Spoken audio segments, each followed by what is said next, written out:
For the smooth pipe shown in figure with uniform cross section of 1 meter square, determine the flow velocities at the center and right end. That is, knowing the velocity at the left is Vx equal to 2 meter per second. So what is this actually? We have a smooth pipe of uniform cross section 1 meter square area. So area of cross section is 1 meter square. You are supposed to determine the flow velocities at the center and right. That means velocity at point 2 and velocity at point 3. That is nothing but as Q2 and Q3. You are supposed to find the parameters Q2 and Q3 at node 2 and 3. Knowing Q1, or what we call it as Vx at node 1, V1 equal to 2 meter per second. Right? This is from 2015 scheme, regular paper, that is January 2019, for 10 marks, examination problem itself. Now, so given data, write the finite element model for the given problem. As soon as you get a problem, you are supposed to write the finite element model for this. What you are supposed to do then? At node 1, the displacement is V1. At node 2, displacement is V2. At node 3, displacement is V3. So we have two elements, minimum of two elements to be modeled. Why? Because they have given the cross-section area are 3 nodes, right? So they have split the elements. Now, write the stiffness matrix for a fluid flow problem. What it is? K equal to A, Kx by L, 1 minus 1 minus 1, 1. Can anybody answer what is Kx?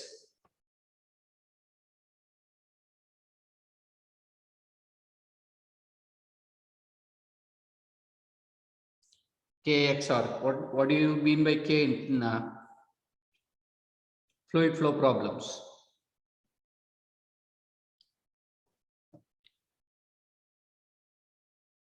K andre ಏನು?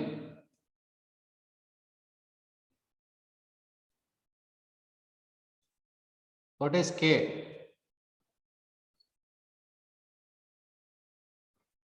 In bars we had AE by L, where E was Young's modulus. In heat transfer problem we had A K by L. K was thermal conductivity there. What is K here in fluid flow problem?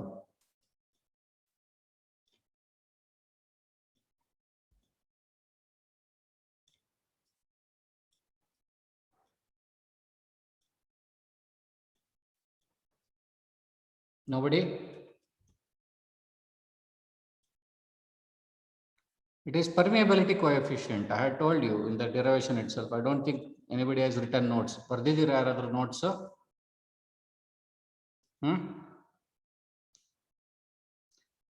Right. Permeability coefficient K. Clear? So K is not given. You can assume it equal to 1. And area equal to 2 meters. Sorry. Area is given as 1 meter square here in the problem. Therefore, substitute it. Length is 10 meter for each element. So 1 into 1 by 10, that is 1 by 10 is 0.1. You can keep it outside or whatever is it. Similarly, for second element also, A is same, 1 meter square. K, you can assume it equal to 1. And L equal to 10 meter. So when I say this,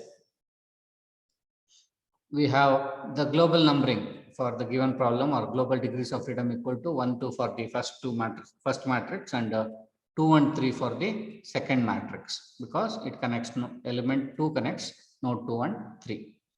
Right, the global stiffness matrix, what it is superimposition or addition of two matrices. So both the matrices have 1 by 10 outside, common term. Now you assemble the stiffness matrix, what it is, 1, 2, 3. Since there are 3 degrees of freedom, the size of the stiffness matrix will be equal to 3 by 3.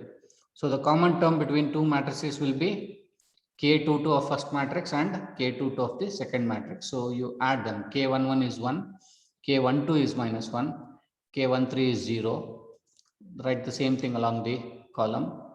K22 is 1 plus 1 is 2. K23 is minus 1. K32 is again -1, K33 is +1, right? So our global stiffness matrix is ready. Now the load vector, I told you the load vector is given. Load vector is equal to F1, that is given by V1, given as 2 meter per second. Velocity is given as 2 meter per second. F1 equal to V1 into A, right? So this is 2 meter per second into 1, area equal to 1. So that is nothing but 2 meter cube per second. 2 meter cube per second is the load vector. So you write it as, so second and third node do not have any forces. Therefore, it is the force vector is 2 meter cube per second. F2 is 0, F3 is 0. So this is our force vector. You have our stiffness vector. Now you are supposed to find the parameters P1, P2, P3, or what we call it as potentials, right? And directly, and since P1, P2 and P3 are not known, it is difficult to determine these potentials directly. And we can assume the potential at the free end, that is at the end after flowing through such distance, P3 will be equal to 0. If I say that, then I can assume that P3 equal to 0. By solving these problems, or by solving this, what do we have to do?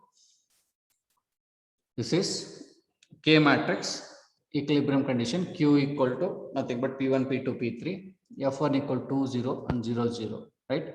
So when P3 equal to 0, obviously you have two equations now.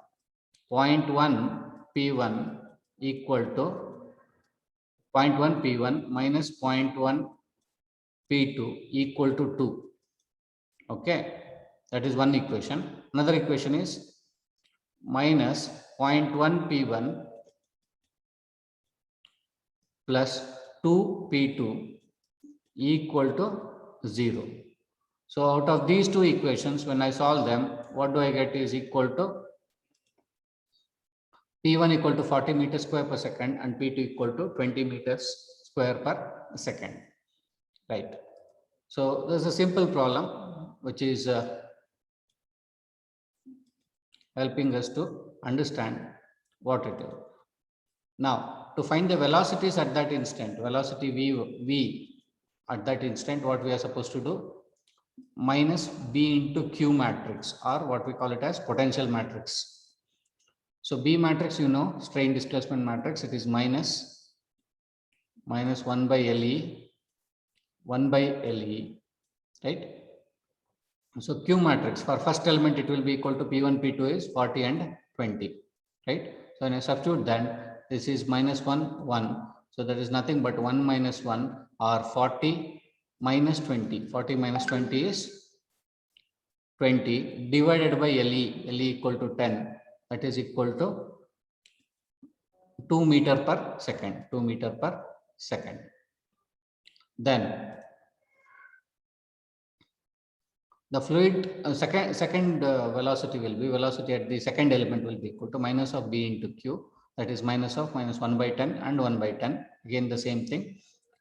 P2 is 20, P3 we have assumed to be equal to 0, and this is equal to minus 20 plus 0 divided by 10, and that is minus 2 meter per second, right? Minus 2, minus into minus plus, sorry, plus 2 meter per second, right? So this is an examination problem, and easy for you people to follow it. What with only 2 or 3 formula, you can solve this problem. Stiffness matrix, you know, AK by L, 1 minus 1 minus 1, 1.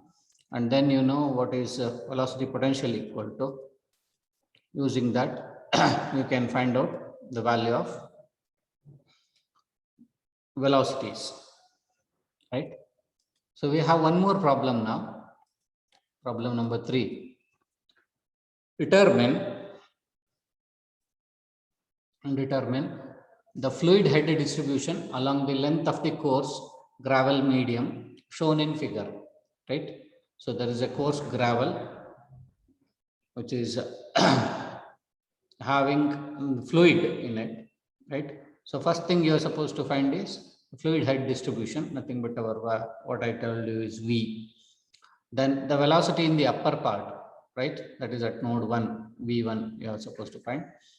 Third one, volumetric flow rate in the upper part, right? At node 1. The fluid head at the top is 10 meter and that at the bottom is 1 meter, right? So that is nothing but P1 and P4. Let the permeability coefficient be Kx equal to 0.5 meter per second, 0.5 meter per second. Assume a cross-section area of A equal to 1 meter square, right? Now, what we are supposed to do is write the finite element model for the given problem. So the given problem says at one end it is fixed and at the other end it is also fixed. At top and bottom it is free for the fluid to flow.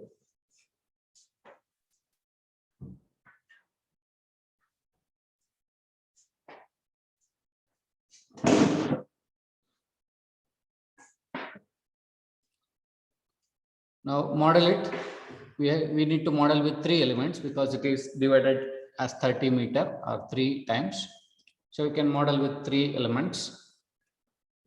1, 2, and 3. 4 nodes are required. Each one let it be of length 10 meter. Okay.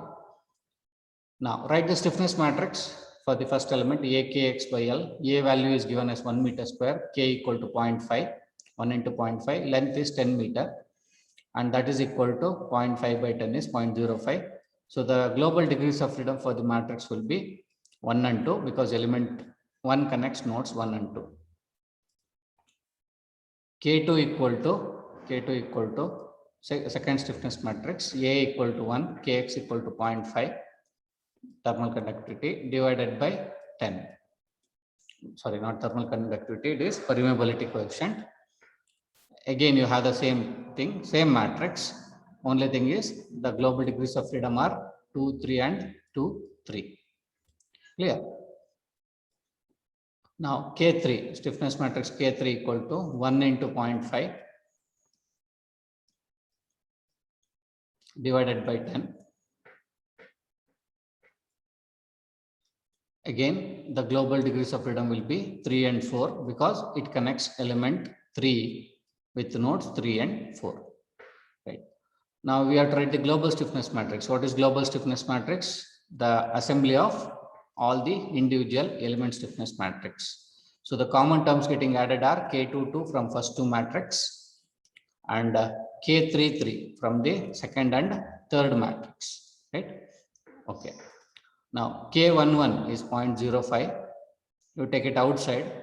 So it will be easy for you. All the matrix has 0.05. You take it outside. So what you are left with 1 minus 1 minus 1. 1, K11, K12 is minus 1, K13, 1, 4 zeros. K21 is minus 1, K22 from the first matrix it will be equal to 1 and second matrix equal to 1. Therefore it is 2. I have taken 0.05 outside. Then K23 is minus 1, 0.05 taken outside, and K24 is 0. The same thing you can write along the column. K33 from the second matrix is plus 1. K33 from the second matrix is again plus 1. So that is again 2. K34 is minus 0.0, minus 1. K43 is also minus 1. K44 is 1. Now what happens after this? You have to write the load vector. What is load vector? Since there are no applied load or fluid sources, the forces F1, F2 and F3 equal to 0. Now what is given is P1 and P4 they have given, right? So P1 and P4, what it is in the given problem? Fluid at the head at the top is 10 meter and that at the bottom is 1 meter, right? So potential at top and bottom are given, P1 equal to 10 and P4 equal to 1. So that is the data available now, right? So what you do is take second and third row, right? Substitute P1 and P4 and reconstruct the equations, right? So this is 0.05 into P2 minus 0.05 into P3 equal to minus 1 in 0.05 into P1 is 10 is minus 0.05 into 10 is, you transfer it to the right hand side, it becomes plus, that is 0.5. And P4, what is P4? 0 into P4, right? So you will have 0.5 on the right hand side. Similarly, take the third equation, 0 into P1, forget it. 0.05 into minus 1 is minus 0.05 into P2, right? Plus 0.05 into 2 into P3, right? Then is equal to minus 1 into P4. What is P4? 1. So you transfer it to the other side, it becomes plus 1 into 0.05. So this is 0.5 and 0.05. So you have two equations with the two unknowns, right? 0.05, if you transfer it to the other side, 0.5 divided by 0.05 will be, what is 0.5 divided by 0.05? Anybody? 0.5 divided by 0.05.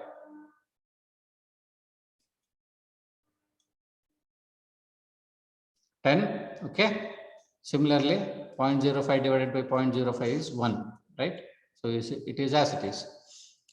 So 2P2 minus 1P3 equal to 10, minus 1P2 plus 2P3 equal to 1. So after solving, I'll get P2 and P3 as head equal to 7 meter and 4 meter, right? So that is the fluid at the intermediate positions. Now velocity and volume flow rate. Velocity and volume flow rates will be what? Velocity and volume flow rate. Velocity V dash is equal to minus of B into P. Minus of B into P.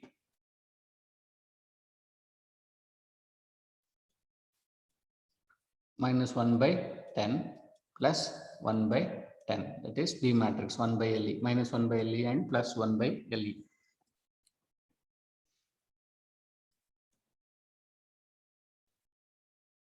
Into P. What is P? P matrix for first element, P1 and P2. P1 is 10, P2 is 7, right? So this is 10 by 10 is 1 plus 1, then multiply by 7 by 10, that is 0.7. 1 minus 0.7 is 0.3 meter per second, right? Just simplify it. Next, volumetric flow rate for the second element will be, or volumetric flow rate will be equal to Q dash equal to V dash into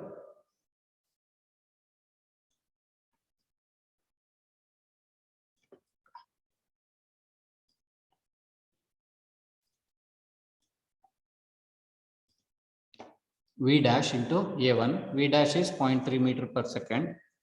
Area equal to 1 meter square, therefore 0.3 meter cube per second. For element 2 and 3, it is constant because material properties A is same, V also same. Therefore, in all the three directions or in all the nodes, the volumetric flow rate will be 0.3 meter cube per second. Right? This is another problem which we have come across.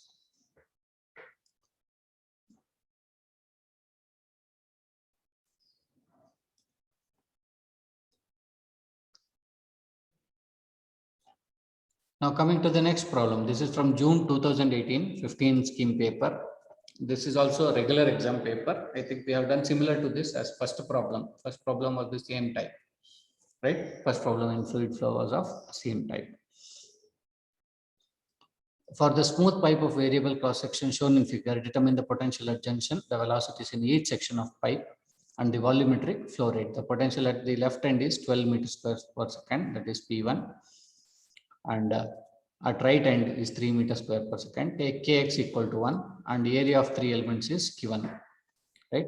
So the three different cross sections are 5 meters square, 3 meters square and 2 meters square. Length of each cross section is 1 meter. So write the finite element model. The first step you should do in any problem is write the FE model, finite element model. Once you write the FE model properly, you will not go wrong at all, right? The evaluator will understand that you know the concept of FEM properly. Now, write the stiffness matrix K equal to AK by L. K is permeability coefficient, that is given as Kx equal to 1. Then write the stiffness matrix for first element. Area of first element is 5 meters square. Permeability coefficient K equal to 1. Length of the first element is 1. So 5 into 1 by 1, that is 5 minus 5 minus 5, 5. K2 is 3, 1 and 1 because area here it is 3 of the second element, second cross section, and permeability coefficient Kx equal to 1 and length also equal to 1 meter. So the common term will be 3 minus 3 minus 3, 1 and 3. Coming to K3, that is K3 is what? Stiffness matrix of third element, right? So 2 is the area, 2 into Kx is 1 divided by 1, 1 minus 1 minus 1, 1. That's equal to, take multiply inside the matrix, 2 minus 2 minus 2, 2. So the global degrees of freedom for first element will be 1, 2 because it connects nodes 1 and 2. Global degrees of freedom for second element will be 2, 3. And the global degree of freedom for the third element will be 3, 4 because it connects nodes 3 and 4.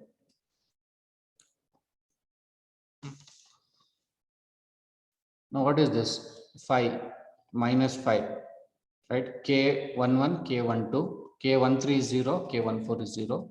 Write the same thing across the column also. K22 will be common between the two matrices, second and third, that is 3 and 5. You can add, it will be 8. Then K23 will be minus 3, K24 will be 0, right? K33 will be equal to 3 plus 2 is 5, K34 is minus 2 and 2. K44 is 2. And no forces are given, therefore F1, F2, F3, F4 equal to 0. P1 and P4 are given. P1 equal to how much? P1 equal to 12 meters square per second. P4 is 3 meters square per second. So what you do is, after writing the equilibrium condition, you consider only two equations. What are those? Second and third equation from the matrix. What does it say? You substitute P1 and P4. So minus 5P1 minus 5 into 12 is 60 plus P0 into P4 is 0. So 60 you write on the right hand side. 8P2, you write it as 8P2 minus 3P3 equal to 60. So this is one new equation, modified equation. Next equation is 0 into P1, you forget it, minus 2 into P4. What is minus 2 into P4 equal to? P4 is 3 meters square per second. Therefore, minus 2 into P4, minus 2 into 3 is 6. Write it on the right hand side. Minus 3 into P2, 3 into P2, write it, plus 5 into P3. You can write it. So you have two equations with two unknowns, 8P2 minus 3P3 equal to 60, minus 3P2 into plus 5P3 equal to 6. So multiply by 3 and multiply this whole thing by 8. So these things get cancelled. Minus 9P3 equal to 60 plus 40P3, 5 into 8 is equal to 6. So what I have to do, plus 40 minus 9 is plus 31. 31P3 equal to 66, right? Or P3 equal to 10 meters square per second. Similarly, P3 equal to 7.35 meters square per second. So once you know P2 and P3, you can write the volumetric flow rate. Q1 equal to A into V. Area is for first cross section is 5. V1 you have to find. V1 equal to minus 1 by LE B matrix into Q. Minus 1 and 1. This is 1. P1 is given 12. P2 we have found 10.2 at nodes 1 and 2 for first element. LE equal to 1. So this is plus 1 minus 1. 12 minus 10.2 is 1.75 meter per second. 1.75 into area is 5. You will get 8.75 meters square per second.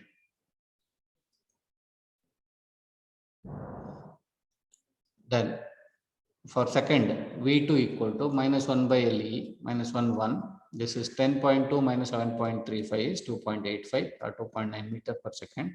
Multiply by the area 3, you will get volumetric flow rate 8.7 meter square per second, meter cube per second. Similarly, V3 equal to minus 1 by LE minus 1, 1. 1 by LE is 1, that is 7.35 and 3. Multiply these two matrices, you will get 7.35 minus 3. That's equal to 4.35 meter per second.